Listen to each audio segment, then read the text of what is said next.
Reading about World War I, and something isn't adding up. The war should have ended by 1916, but then, out of nowhere, America was dragged into the mess. And look at this. The Balfour Declaration. What the devil is this? Oh yeah, the Balfour thing. Classic case of politicians making promises that weren't theirs to make.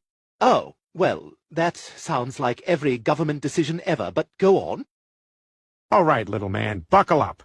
So, by 1916, Germany was crushing it in World War I. Britain was running out of money, supplies, and soldiers. They were this close to negotiating peace. But then, bam! Enter the Rothschilds.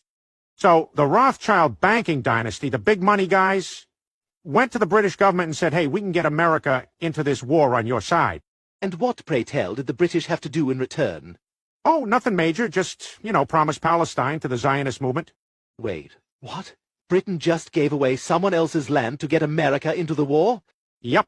Classic Britain move. They wrote it all down in the Balfour Declaration. A letter from British Foreign Secretary Arthur Balfour to Lord Rothschild, basically saying, hey, buddy, we'll support a Jewish homeland in Palestine. Just help us win this war, okay? And just like that, instead of the war ending in 1916, it dragged on for 2 more years and got millions more people killed. Exactly. And when Germany finally surrendered, they got obliterated by the Treaty of Versailles, which left them in ruins and paved the way for World War II and Hitler's rise. And when Germany saw the Balfour Declaration and realized they were stabbed in the back, they became, how should I put this, a wee bit resentful? I mean, my God, Peter, the amount of manipulation here is astonishing. We also need to talk about how the British simultaneously promised the land to the Arabs, but we'll save that for later. For now, here are some screenshots of the Balfour Declaration, if you'd like to read it yourself. He was absolutely pissed off. He has this immense love for Germany, and he blamed it primarily on one thing, which is the Treaty of Versailles.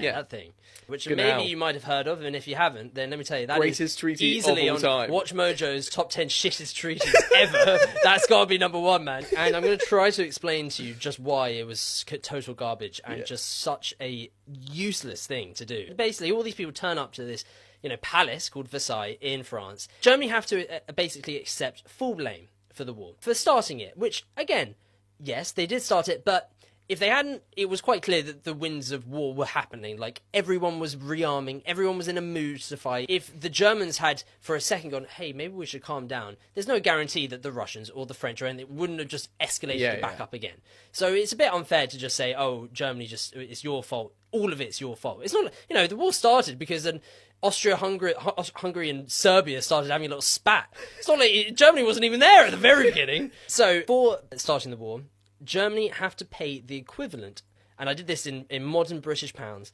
they have to pay the equivalent of £657 billion. Whoa. After a world war, where your economy is already crippled, would completely bankrupt you. Alongside that, the country loses territory. 13% of European German territory goes to its neighbours, and they lose 1/10 of their entire population. Apart from the European stuff, they lost virtually all of their overseas empire. As well as that, so all the money, all the land, all the population they've lost, they are also told to reduce their army, so they are allowed no tanks, no air force, a few ships for a navy, but that's it, and 100,000 men. Anschluss, which is the union between Austria and Germany, that is forbidden. No more of that. Really? Yep, not allowed. I didn't know that was part of the Treaty of Versailles. Get rid of that. You're not allowed to be together. When you two are together, bad things happen. True. You can kind of get this idea that Germany are being treated like children, in a way. Yeah. They're basically saying, no, you're not allowed to do that anymore, because if you do that, that just means bad things. And I'm just saying, from a German person's point of view, you see all these things, and just on a moral, they are a very proud people, the Germans, especially during this time period, very, very patriotic. And for them Friendly to see too. this, they feel like not only is the world caving in around them, but everyone's laughing at them. The final thing about this treaty, the big thing that Germany has to deal with, is that the Rhineland, which is basically the big piece of land that's connecting France and Germany, or the main piece of land connecting France and Germany, is demilitarized. So Germans aren't allowed to put any troops in that land. Which, again, it's the kind of thing where it's like, well, in theory, the war's over, so why would you need troops there? But it also just kind of, it's like France are like, let's get them to have no defences, so that if we want, we can just go in. In the meantime, the Allies are coming up with the terms for the surrender. So for Germany, it's the Treaty of Versailles. For Austria, it's going to be the Treaty of Saint-Germain. And they're not being kind. So a piece of Schleswig-Holstein that the Germans took when they fought the Danes in 1864 is going to go back to Denmark. So they lose a little piece to Denmark. The city of Memel becomes Klaipėda and goes to the Lithuanians. A big piece of Silesian is going to go to Poland. A piece of Pommern is going to go to Poland. A piece of Prussia is going to go to Poland. And then a piece of Prussia is carved out around the city of Danzig. Danzig becomes a free city, so it becomes Danzig Freistadt. The reason why Versailles decided to do this was Poland needed to have its own port city. Otherwise, it was going to basically be landlocked. It did, by the Vistula River, it did touch the Baltic Sea, but there was no city there. So to compensate for that, they made Danzig not be part of Germany. It would be its own separate state. And then Poland would have this neutral city to use as its port. It would be ruled by ethnic Germans living in Danzig, but it wouldn't be Germany. On the western side, Alsace-Lorraine, which was taken from France in 1871, but was ethnically German. It has cities like Metz and Strasbourg. It's a German area. It still is. If you go there and you speak German, you'll be fine. If you speak French, you'll be fine too, because everybody's bilingual. Actually, they're trilingual, because the whole planet now speaks English. It's a little exaggerated, but it's not that exaggerated. So that chunk of land, which is ethnically German, that the Germans took in 1871 now is going to go back to France. The poor thing was like they had it on wheels. It would pop out of France and go to Germany and then go back to France. It's terrible. It's very sad. A chunk of land goes to Belgium. In other words, they took a knife and they carved off pieces of land from Germany. In addition, they took all of its colonies away. So Tanganyika goes to the British, well, minus Rwanda and Burundi, that goes to the Belgians. Sud-West Africa, which is today Namibia, will go to the British. The British give it to South Africa to rule. The Solomon Islands are going to go to the British. Papua New Guinea becomes a single entity. Well, not that point. It actually went, the northern part of the state ended up going to the Japanese. After World War II, they'll make it a single entity by merging it together. But initially, they actually gave it to Australia. Like, the whole thing's a mess. Germany just gets carved up. Its colonies are taken away, and parts of Europe are taken away. In 1920, after the Treaty of Versailles, the world powers have decided to create the League of Nations. It was the predecessor of the United Nations. It was aimed to maintain world peace and prevent future conflicts after the devastation of World War I. It was the brainchild of US President Woodrow Wilson, though ironically, the United States never joined. The League sought to resolve international disputes through diplomacy and collective security rather than warfare. At the beginning, it had minor success. It had helped refugees from the devastating Russian Civil War and the Greco-Turkish War. The League of Nations struggled because major countries were often unwilling to take collective action. This lack of commitment made it difficult for the League to enforce its decisions and address major conflicts effectively. Their weakness was proven during the aggression by Italy in Ethiopia, Japan in Manchuria, and ultimately, the outbreak of World War II highlighted its weaknesses. By 1946, it was disbanded and replaced by the United Nations, which aimed to learn from its predecessors' shortcomings. Nobody has ever analyzed why the German nation that had more Nobel Prize winners and more famous researchers and scientists and was one of the best educated countries in Europe turned on the Jews. Why did these good Germans turn on the Jews, who had more Jews living amongst them than even percentage-wise live in the United States today? Why was that? Because they displayed the same voracious ethnocentrism, power-grabbing, influence-peddling, buying of politicians, dominating of the public airwaves and the public media in Germany and so on, that they display in the United States. And I'm not much of a prophet, but that much I can say, based on history, that in the United States, mark my word, you will have Weimar conditions, and you'll have solutions to the Weimar conditions will be very similar to what happened in Germany. The United States is heading in the same direction. And there's only one difference. In the United States, there are enough guns out on the street and enough lawlessness in the public and a revolutionary spirit that founded that republic. This is not Germany, where the only people that had guns were hunters and soldiers and policemen. The United States is armed to the teeth. They have a spirit of revolution in their blood. Their heroes are people who turned against what they call tyranny and foreign occupiers and so on.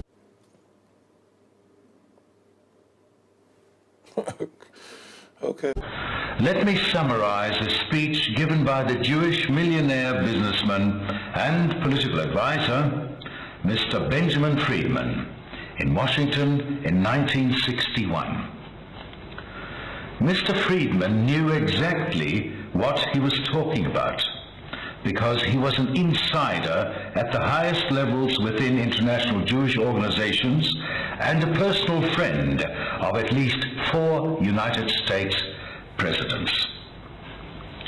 He was also a member of the 117-strong Zionist delegation at the signing of the Versaille Peace Treaty in Paris in 1919, where Germany was forced into bankruptcy and social chaos. Mr. Friedman says that 2 years into World War I, Germany, which then was winning the war, offered Great Britain and France a negotiated peace deal. But German Zionist groups, seeing an opportunity, made a deal with Britain and to get the United States into the war if Britain promised to give the Jews Palestine. The British agreed. And using blackmail, the United States Zionists brought great pressure to bear on President Wilson, and the United States entered and won the war for Great Britain and France. The British, as promised, signed the Balfour Declaration, which gave Palestine to the Jews. The whole of Israel and the Zionist project, which started with the Balfour Declaration in 1917, has been fraught with the one difficult reality, which is that two different peoples, the Palestinian Arabs who were living there when the Balfour Declaration was made by the British Empire in 1917 during World War I, and the Jewish people who came to establish a Jewish homeland, meant that there was conflict from the very beginning of the Balfour Declaration, because the Palestinian Arabs said, this is our land. The Zionists said, well, this is our ancient historical land, and we, of course, are facing banishment and anti-Semitism in where we're living in Europe. And conflict arose from the very beginning, from 1917 onward. The Balfour Declaration. And if you don't know the story, this is like a big red pill about the early Zionist movement and how they've been influencing the American government from the beginning. And the story goes something like this. Back during World War I, Great Britain is at war with Germany, the Allies and the Entente are in a stalemate, and America is deciding whether to go into the war. And long story short, you have Jewish Zionists in London who are influential in the British government, and they go to the British government and they say, hey, we know you're having a bad year. You're losing the war badly. It looks like you're going to have to make peace with Germany. They say, but we can get America to join the war. We can get the American Jews who own the newspapers, who have the ear of Woodrow Wilson, who are very influential. We can get them to support America's entry into the war on your side to break the stalemate and help you win the war. But in exchange, we want something. So the Zionists say, well, we'd like to create a homeland for ourselves in Palestine. we can go to our friends in America, our Jewish friends, and we can get America to come in on your side in the war. All you have to do is put out a public document and say there should be a Jewish homeland, and maybe it should be in Palestine. That's the deal. It's a handshake deal. And then, after this meeting, after this negotiation, America enters the war in April 1917. A few months later, in I think November 1917, Great Britain issues the Balfour Declaration. Lord Balfour, the foreign minister, sends a letter to Lord Rothschild and says, we believe there should be a Jewish homeland in Palestine. And it begins with 3 words. Dear Lord Rothschild. Dear Lord Rothschild, I have much pleasure in conveying to you, on behalf of His Majesty's government, the following declaration of sympathy with Jewish Zionist aspirations, which has been submitted to and approved by the Cabinet. Why was it that this letter was sent by the Foreign Secretary to your great-uncle Walter? It's an interesting question because it was primarily a movement from Eastern Europe, but they didn't clarify who was in charge of that movement. And in addition, it was after all in Great Britain. So they felt that the Rothschild family should be the one to whom it was addressed. And Walter was Lord Rothschild, and he was a Zionist. And those really are the background reasons. So Walter received the Balfour Declaration, and I have a copy here. And I wonder if I could possibly ask you to read it for us. Yes, indeed. Yeah. I'm going to put on my spectacles to make sure I read it accurately. His Majesty's government view with favour the establishment of Palestine as a national home for the Jewish people, and will use their best endeavours to facilitate the achievement of this object, it being clearly understood that nothing shall be done which may prejudice the civil and religious rights of existing non-Jewish communities in Palestine, or the rights and political status enjoyed by Jews in any other country. I should be grateful if you would bring this declaration to the knowledge of the Zionist Federation. Yours, Arthur Balfour. And here it is, the Balfour Declaration. What do you feel when you see it here? I genuinely feel it's one of the most extraordinary moments in the history of the Jewish people. If you think it took 3,000 years to get to this, and then you say, how did this miracle happen? It's the most incredible piece of opportunism. I mean, if you think you had an impoverished would-be scientist, Chaim Weizmann, who somehow gets to England, meets a few people, including members of my family, seduces them. He has such great charm and conviction. He gets to Balfour, and he unbelievably persuades Balfour and Lloyd George, the Prime Minister, and most of the ministers, that this idea of the national home for Jews should be allowed to take place. I mean, it's so unlikely.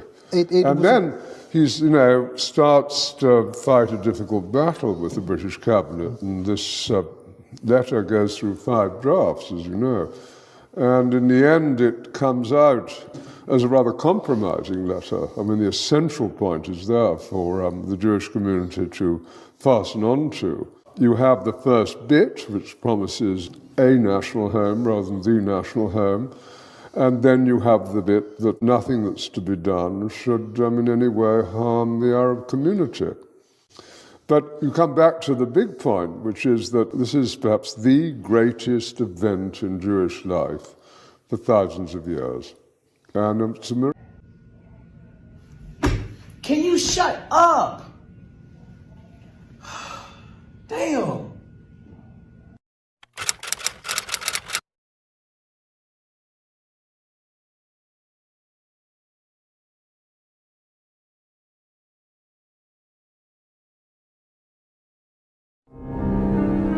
Between 1917 and 1948, Britain controlled the area of the Middle East then known as Palestine. This chapter of history was to have a profound effect on both Arabs and Jews. Yet most British people know little about it. This film is a simple outline of a very complex story.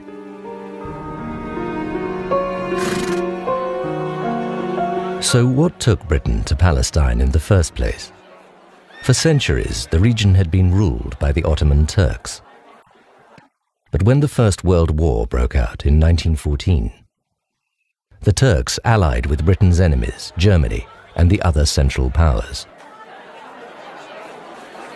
Palestine and the Middle East were regarded as highly strategic to the British Empire because of oil, and also because the Suez Canal controlled the sea route to India.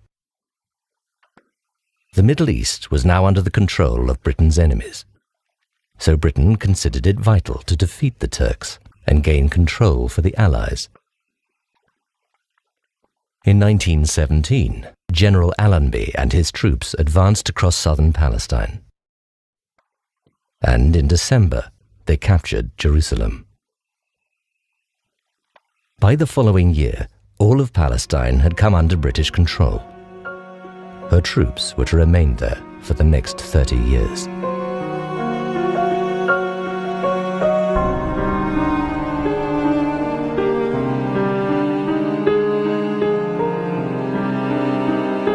As the First World War came to an end, Britain and France issued a proclamation promising that former subjects of the Ottoman Empire would be able to determine their own futures.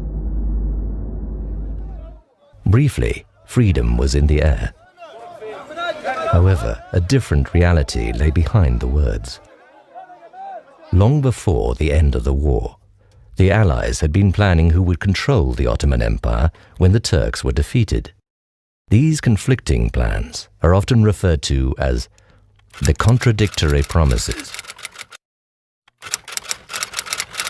Firstly, in October 1915, Sir Henry McMahon, British High Commissioner in Egypt, had promised the Arabs in the person of Sharif Hussein of Mecca that they could have an independent Arab state after the war if they would rise up against their overlords, the Turks.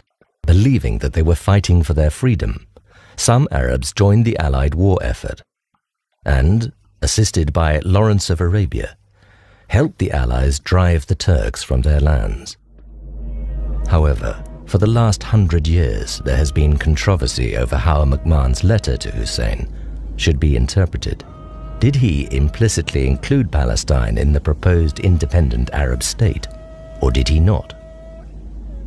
Many Arabs and senior British figures have consistently maintained that Palestine was included, while British governments since 1920 have argued that it was excluded. But meanwhile, Britain had become party to two further wartime agreements, both of which seemed to contradict the undertaking to Hussein.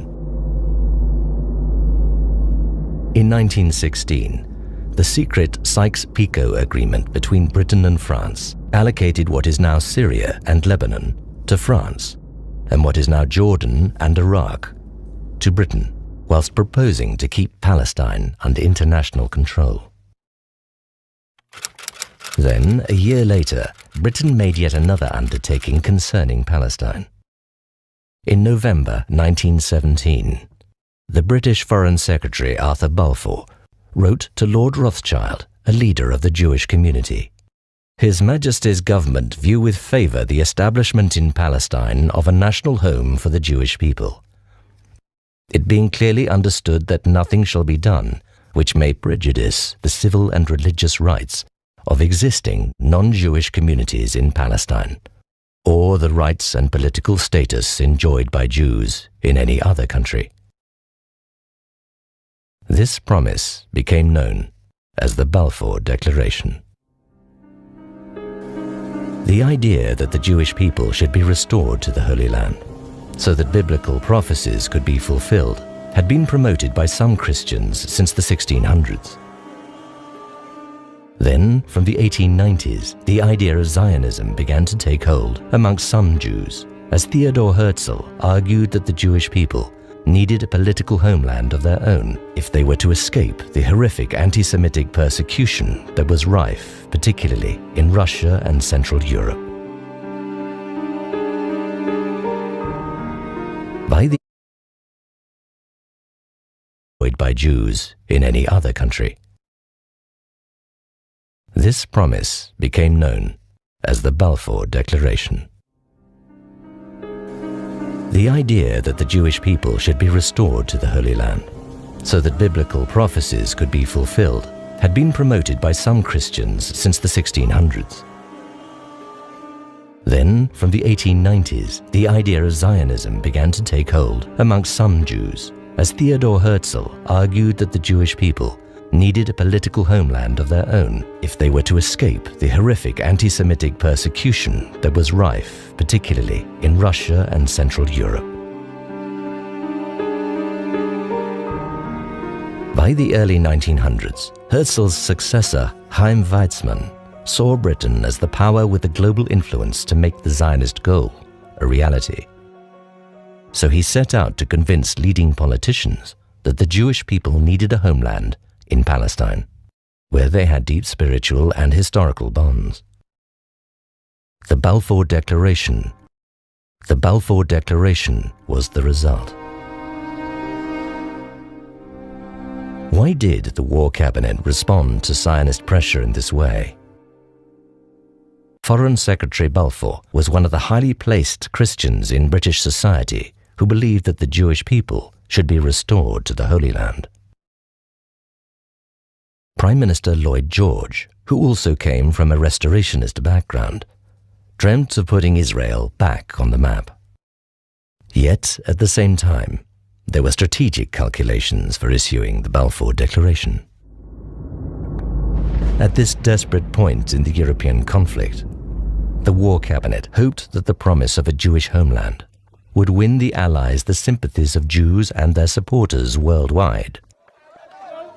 However, the British government did not consult the people then living in Palestine about its plans to create a Jewish homeland there. 90% of the population of Palestine were Arabs, who lived together with a small Jewish community. Palestine had been predominantly Arab in culture and language for many centuries. Yet, in private, Balfour wrote, "In Palestine, we do not propose even to go through the form of consulting the wishes of the present inhabitants." The major powers were now committed to Zionism, which he described as being of far profounder import than the desires of the Arab inhabitants. The Balfour Declaration simply stated that the civil and religious rights of the non-Jewish population should not be prejudiced.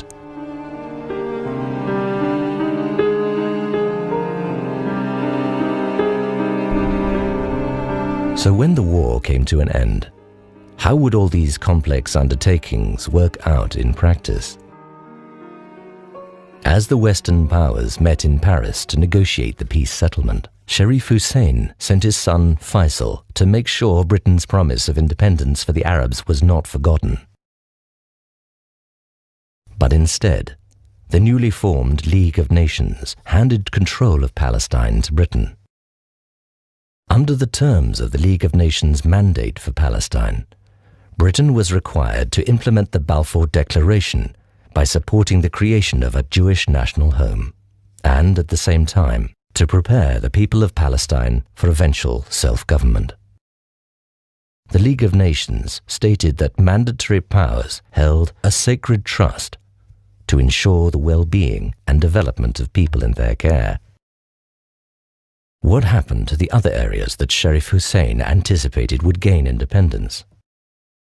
Transjordan, now Jordan, was made an autonomous emirate under Hussein's son, Abdullah. In the same way, the new kingdom of Iraq was given to his brother, Faisal. These were the rewards Hussein received for his loyalty to the British war effort, but they did not include Syria or Palestine.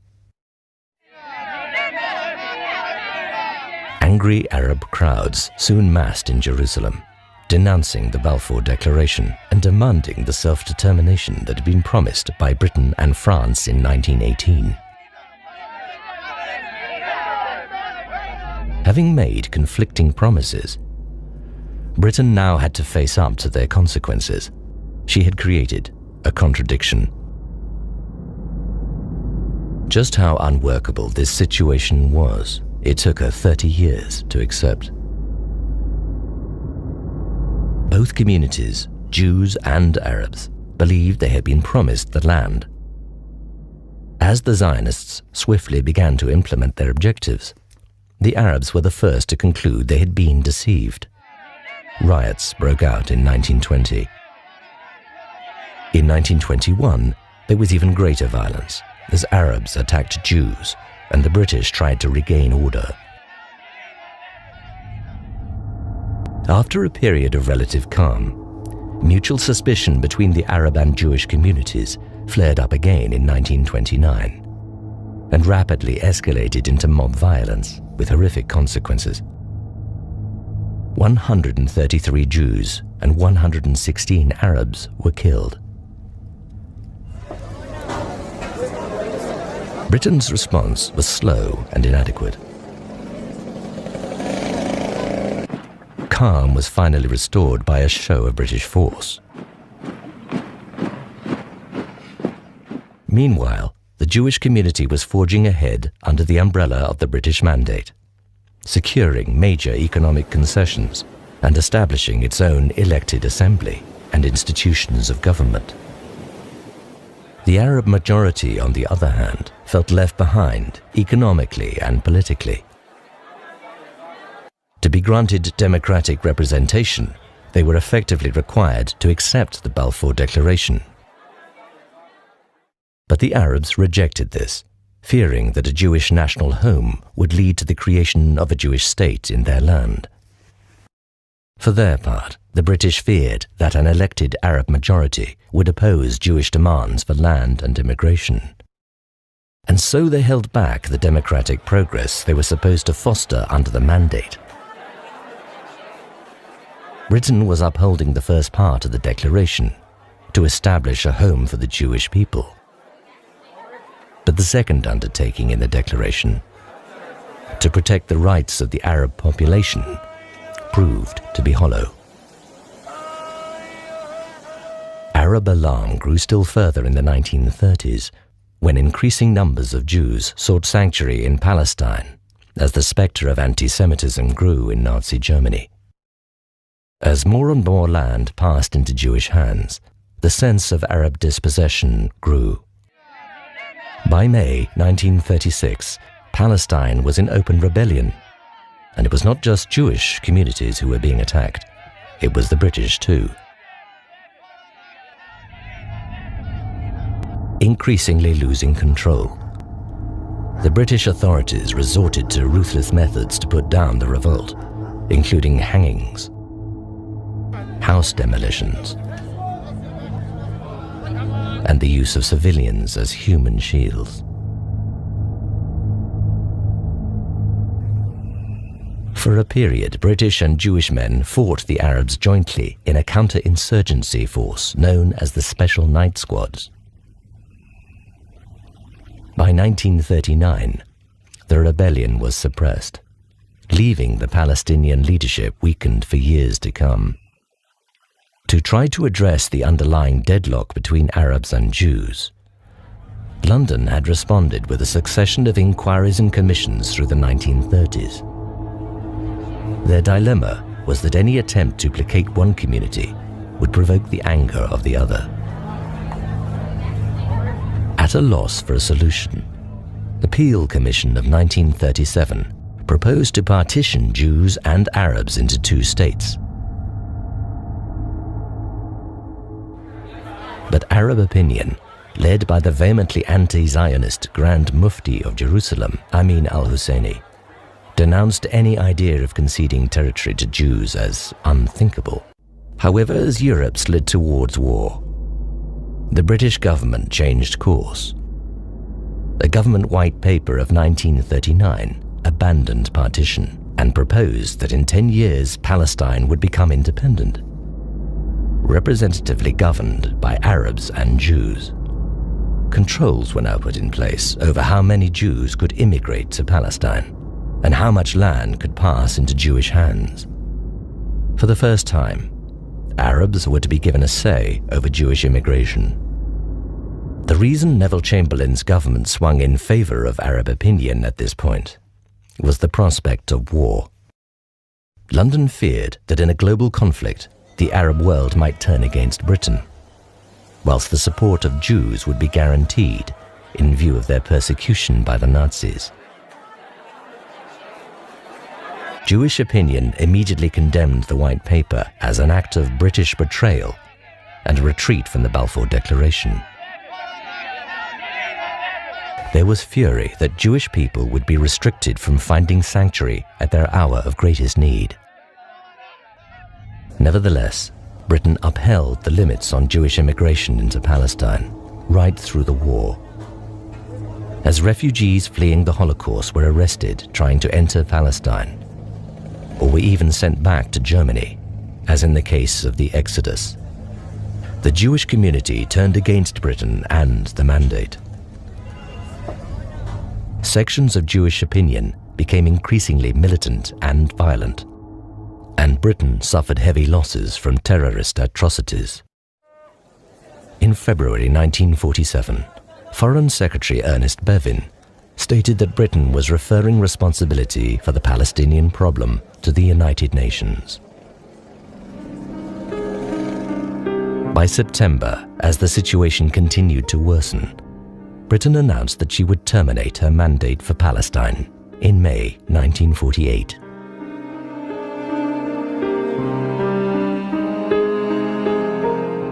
The UN solution to the Palestine problem was partition, but this was again rejected by the Arabs.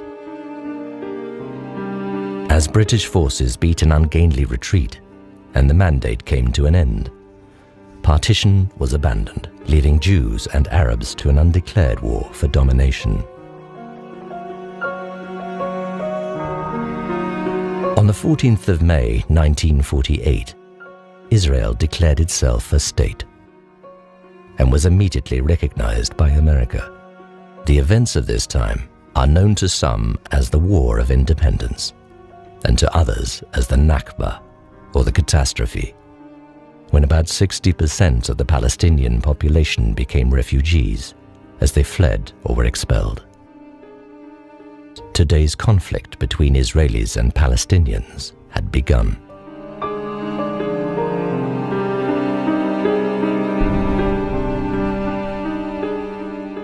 Britain's direct involvement in Palestine ended in 1948. But how should British people today respond to the story of Britain in Palestine?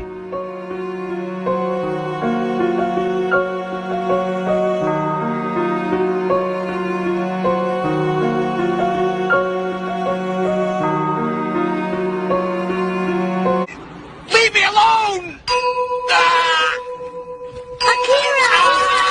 The Balfour Declaration lays the groundwork for understanding how the British dealt with the Jews in Palestine and how the international community has adjudicated the Arab-Israeli conflict.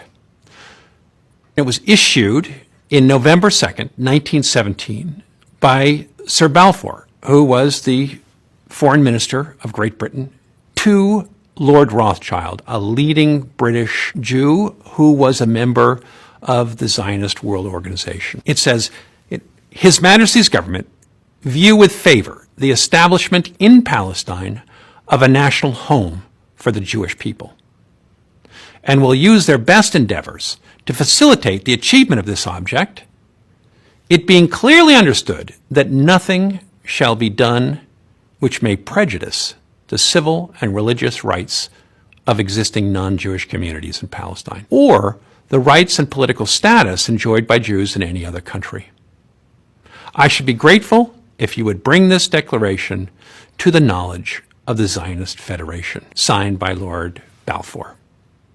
This very simple paragraph is jammed with ambiguity. For example, what is a Jewish homeland? It's certainly not a nation state. The Jews were not to govern the mandate of Palestine, which was going to be governed by the British. So what does national home mean? Perhaps it means you could go in as many and large numbers as you wanted to migrate from Europe to Palestine? Would you be able to assume authority over the country once the British leave? All those questions are left open. It mentions the Jewish people, and it mentions a national home. So national and people are both used to describe Jews. And that is going to give the Jewish people a big leg up in the fight for legitimacy in the international community. Because if we look at how the Palestinians are referred to, in fact, we find much greater ambiguity. Because the key clause is the one that reads, "It being clearly understood that nothing shall be done which may prejudice the civil and religious rights of existing non-Jewish communities in Palestine." So how are the Arab Palestinians referred to? They're not referred to by name. They're referred to as the non-Jewish communities in Palestine. And this means that they're neither people nor are they Palestinians. They're not referred to, like the Jewish people are, as a people. Why is this important? We have to look at this in the context of the League of Nations, which was established under the authority of Woodrow Wilson at the end of World War I in order to set up a new system of international law to prevent colonies and great powers from gobbling up the territory of the world. Woodrow Wilson declared as part of his 14 points that was embodied in the League of Nations that all peoples had the right to self-determination. This was revolutionary. It gave hope to many of the smaller peoples of the world that they would be able to free themselves of colonial domination. But of course, in the language of all peoples have the right to self-determination. How do you get self-determination? How do you become a nation state? You have to be a people first. In the Balfour Declaration, it's written that the Jews are a people and they have a right to a national home. For the Palestinian Arabs, of course, they don't achieve this level of recognition. They're defined as non-Jewish communities, and they have civil and religious rights. What does that mean? Civil rights are unclear. Religious rights means, of course, perhaps they can go to their mosques, they can pray, or their churches for the Christian Palestinians, who made up about 10% of the population of Palestine. But they don't have political rights. They certainly don't have national rights. And this problem of a non-identity is going to bedevil the Palestinians right up to the modern day. It's only around the 1967 war that the Palestinian community develops the PLO, the Palestinian Liberation Organization, that fights to try to get the world to recognize them as a Palestinian people. But nowhere in international law does the word Palestinian get written down until 1993, during the Oslo Accords, when the United States, Israel, and the Palestinians sit down to talk peace. At that point, we get the first time that the Palestinians are recognized as a people. Previous to that, the Palestinian Liberation Organization was seen as a terrorist organization. It was illegal for any American official to talk to a member of the Palestinian Liberation Organization. So it takes from 1907, when the Balfour Declaration was issued, until 1993, before the Palestinians are recognized in international law as a people who deserve the right to self-determination. And even then, they haven't arrived at their object of having a nation state. The Palestinian Authority that was established after Oslo Accords in the West Bank has been struggling to get national identity. The Americans and the Israelis see the Palestinian Authority and call it the Palestinian Authority, where the Palestinians call themselves the PNA, the Palestinian National Authority. They insert that word national in there because they want to achieve national rights. The United States and Israel are holding off giving that name to them until a final peace agreement is signed between Palestinians and Israelis, at which point they will achieve their national rights. But until that day, they remain only a Palestinian people with limited rights in the West Bank. And the conflict between Palestinians and Israelis continues. Those questions of identity are all embedded in this one little paragraph. For the Jews, it offered the hope of a national home and perhaps at the end of it, national independence. But before the Jews would achieve that, they would have to build up the institutions of a nation and finally go to war in 1948 in order to win and conquer the territory.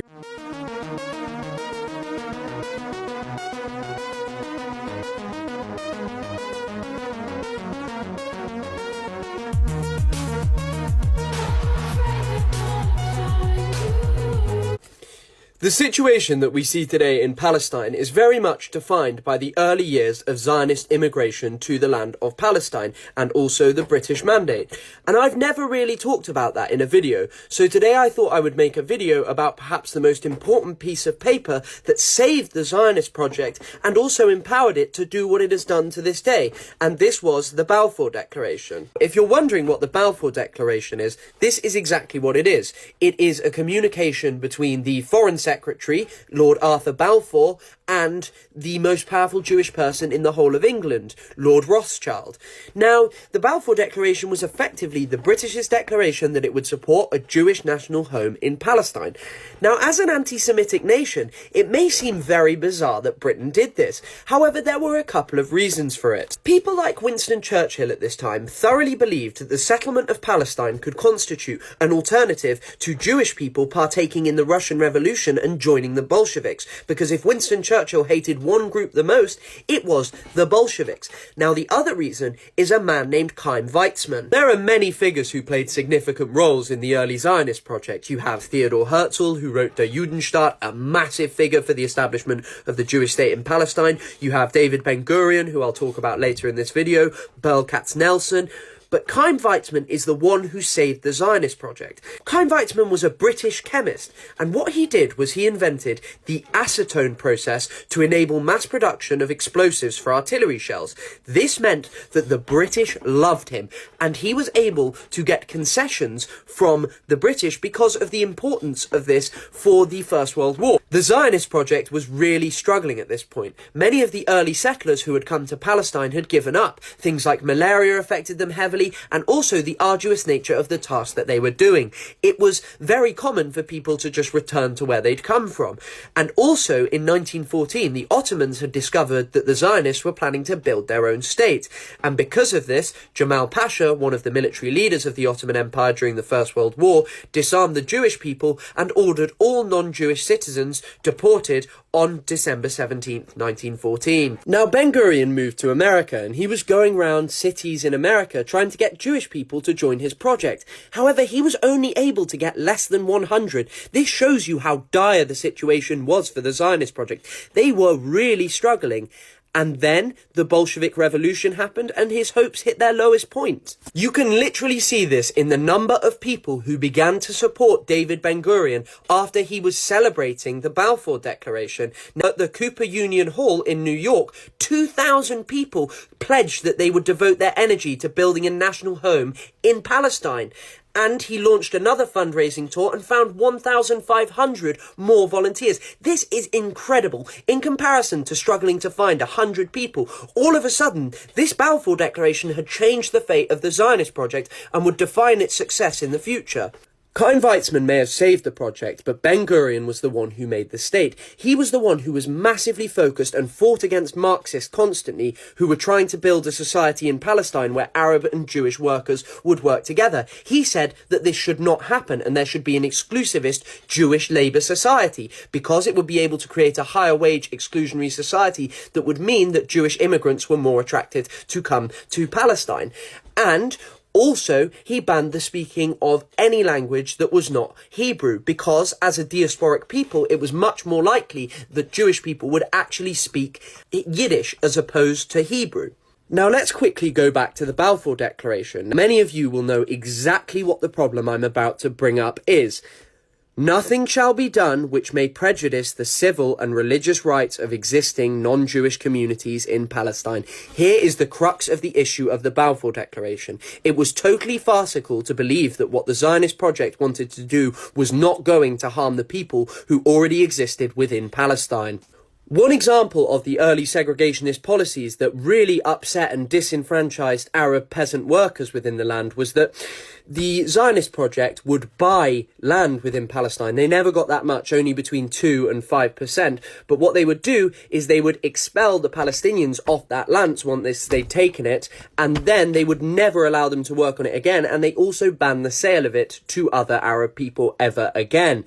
And also, the King Crane Commission, which was organised by Woodrow Wilson and was sent to do fact-finding in Palestine in 1919, highlighted that establishing a Jewish state cannot be accomplished without the gravest trespasses upon the civil and religious rights of existing non-Jewish communities in Palestine. This is the crux of the issue in Palestine. You cannot argue that the Palestinian people just hate Jewish people and that they didn't ever want to establish something with them. There were many people in this early period, including some of the settlers who were coming, who thought that they should build a society that should work together. However, thanks to British support, the skill of David Ben-Gurion, it ultimately ended with a society that was always based on the exclusion, subjugation of the Palestinian people. There is a lot going on in the world right now, so it kind of has me wanting to look backwards at the records, because you really can't argue with death certificates and census reports, can you? So let's talk about the creation of Israel. So Israel was created primarily because a man named Arthur Balfour wrote a letter to the Rothschilds in 1917. This is Arthur Balfour, the very first Earl of his entire ancestral line. Weird that he finally got a title, huh? So the Balfours lived in Scotland prior to the Normans and prior to the English. The English really left the Scottish alone, I guess, until 1603 when they wanted to make a union. And lo and behold, that's when the Balfour's title changed to Baron. Baron is actually the lowest ranking title you can get. It took hundreds more years to become an Earl. Weird that he's the first one to do it. Arthur Balfour's father, James Maitland Balfour, did rise to the title of peerage, which is kind of a title given based on works or behavior. What James Maitland Balfour did was he sold all his land to the railroad and invested in the railroad with what money and what land he did have. Now, the fact that their territory was right on the edge of the coast really helped them, and that's how the family rose to wealth and success in one generation. I found absolutely no traces of incest until after Arthur got that title. Tisk tisk. So then one of Arthur's brother's kids had to marry a cousin. Yikes! I found the birth certificate. You can't argue, Ruth. You were a Balfour before you married your man. But guess what? As fate would have it, no heirs to their nobility at all. So, you sign your loyalty over to the crown in the 1600s. You slowly give away all your land to the crown. And then when you run out of heirs, guess where the money and everything, the wealth goes? It goes back to the crown. Weird, huh? What else I found in my research was that James Balfour, his father, he was really invested in the railroad, and it got me digging into the railroads. You know, those railroads in Palestine and Israel have been there since this man's era. And those companies that built the railroads, they hid all the money through different banks all over Europe. And what's sad is that the Balfour Castle, with no heirs, Arthur never even got married. His, like I said, his nephew, which was from incest, they didn't have any more kids either. So in 1961, there was no heir apparent and no one to take on the castle, so they sold it. I figured out that they sold the castle in 1961 to a family named the Zawadzkis, who moved to England, or Scotland actually, from Poland after World War II. And lo and behold, how did they get their money? Well, they got a big fat payout for having been in the military and having to relocate. who paid that payout? It's weird, huh? Barclays and the British government. And who ran Barclays? The Rothschilds. So, the Zawadzkis took over the Balfour Castle in 1961. You can go there to this day. Another man bought it. His name's Chris Harrison, I believe. It was used as a hotel, and those Zawadzkis had to work very hard to maintain it. They were not wealthy people. But I find it really ironic that the Balfours are completely gone. They have no descendants, and here we are, about to kill each other on this planet for a letter this man wrote to please the people in his circle, to earn being the first Earl of his entire ancestral line. Wake up. Fuck him. Fuck him. And because of the British Empire, this is what happened to Palestinian land over the years. And one more thing.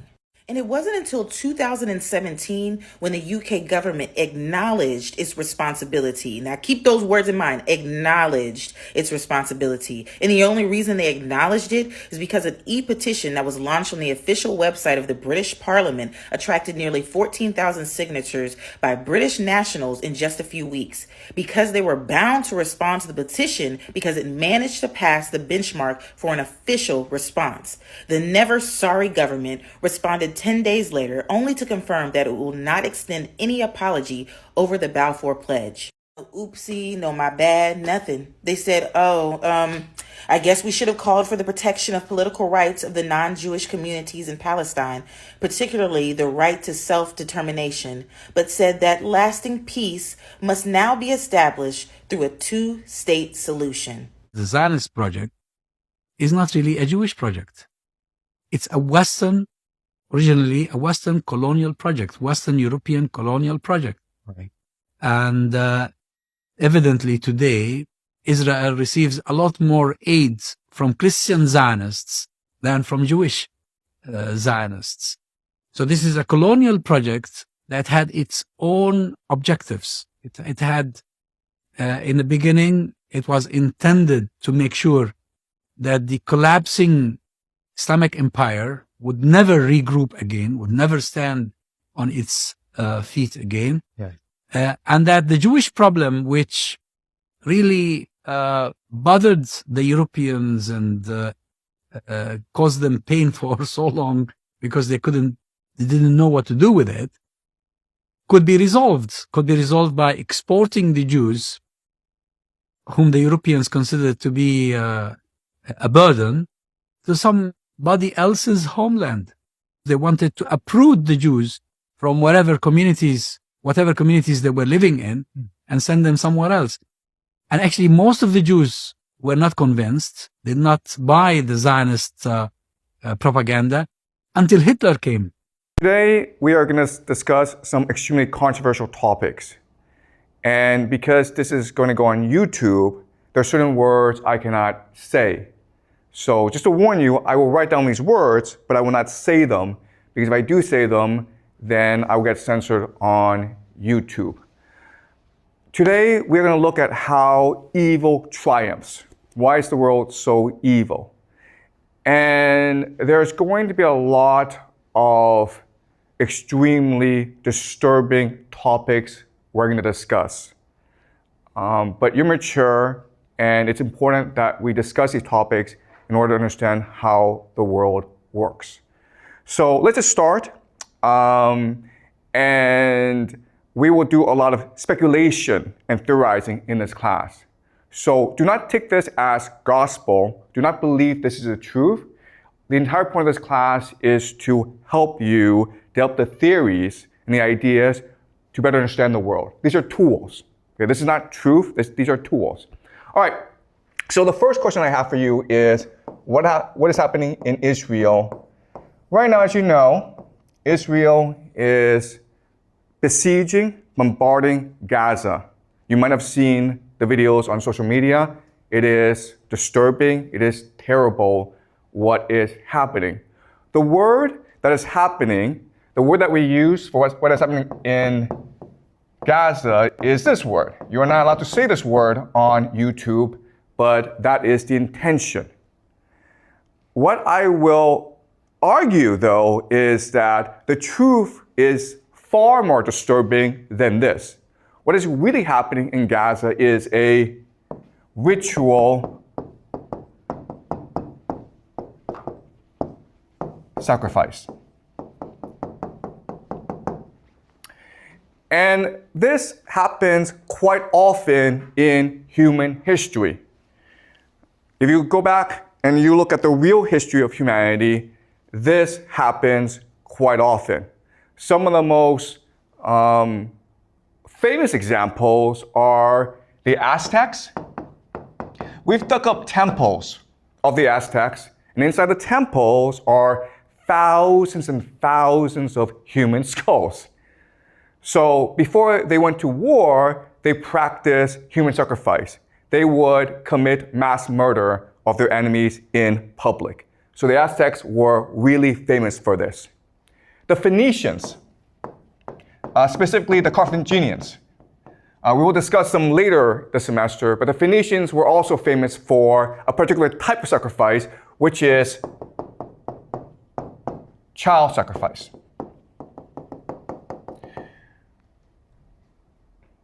The Romans wrote histories insulting the Phoenicians for practicing this sort of sacrifice. But the Romans themselves practiced human sacrifice. What they would do is that after every major war, they would capture all the major leaders, all their enemies, and they would parade their enemies through the streets of Rome. This is something called the triumph. At the end of the triumph, they would gather enemies at the temple of Jupiter. Jupiter is their god. And then they would strangle to death their enemies. That's sacrifice. That's human sacrifice. They didn't call it that, okay? And they sort of disguised it, but we know for a fact that they did do this. So the question for us is, why is it that this happens? Why do the Aztecs do it? Why do the Phoenicians do it? Why do the Romans do it? And why is it today the Israelis do it in Gaza? And remember, okay, what the Israelis are doing is quite horrific because it is really this sort of sacrifice. Why? Because 47%, almost half of the population of Gaza is under 18 years old. So the majority of people who are getting killed are in fact children. What is most striking or blatant about what's happening in Gaza is that we can all see it for ourselves. And it's almost as though the Israelis want us to see it and want us to hate them. Right? You can see all over the world, popular opinion is turning against Israel. You have these popular protests all around the world protesting what is happening in Palestine. If they really want to do this, right, there are actually much more effective ways of doing this. For example, you could just poison their water. Or you could poison the air so that everyone in Gaza gets a fast cancer, right? We have the technology to do this. So Israel could do it this secretly and no one would talk about it. And in 20 years' time, 30 years' time, the population of Gaza would all be gone. It would be a very secret, right? Instead, they choose to do this in front of the world. And my argument to you is that this is intentional. They want the world to hate them. Because by doing this, they create the ultimate taboo. Right? We find this disgusting and contemptuous, so the entire world will unite against Israel. But guess what? That's what their religion wants. In the extreme form of Jewish eschatology, or their religion, they believe that at the end of the world, Israel will fight the entire world and God will help Israel triumph in the end. So what's really happening in Gaza is that there are extremists within the Israel government who want to accelerate the process of the end of the world where Israel will face the world. And if you think about it, The entire idea of this ritual sacrifice is to unite the Israeli population. And what's extremely disturbing and horrifying about it is that this works. Why? Well, let's use an analogy. Okay? The analogy is this. In Chinese history, the most popular military stratagem is to fight with a river behind your back. You guys have heard of this strategy, right? Where, an army is losing, it's being scattered by the enemy. So what the general does is forces the army to retreat to a river. And now with the river blocking your escape, you have a choice. You can either drown in the river or you can fight to the death. And most soldiers will choose to fight to the death. And so at this point, the soldiers are unified, they're galvanized, they're energized, and then they find a surge of energy to go and destroy their enemy. This is the most popular military stratagem in ancient Chinese history, and guess what? It's the same as Israel doing this right now in Gaza. It's the same logic. Yes? You have a question? So what is the river for the Israel? That's a good question. What's a river right here, right? The river is a taboo, right? What's the worst thing you can do in modern society? Killing children, guys, right? So there's no exit for Israel. You either go all the way or the world comes and destroys you anyway.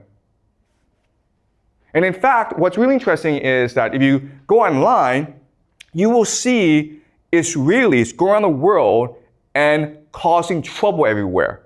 They're going to start fights.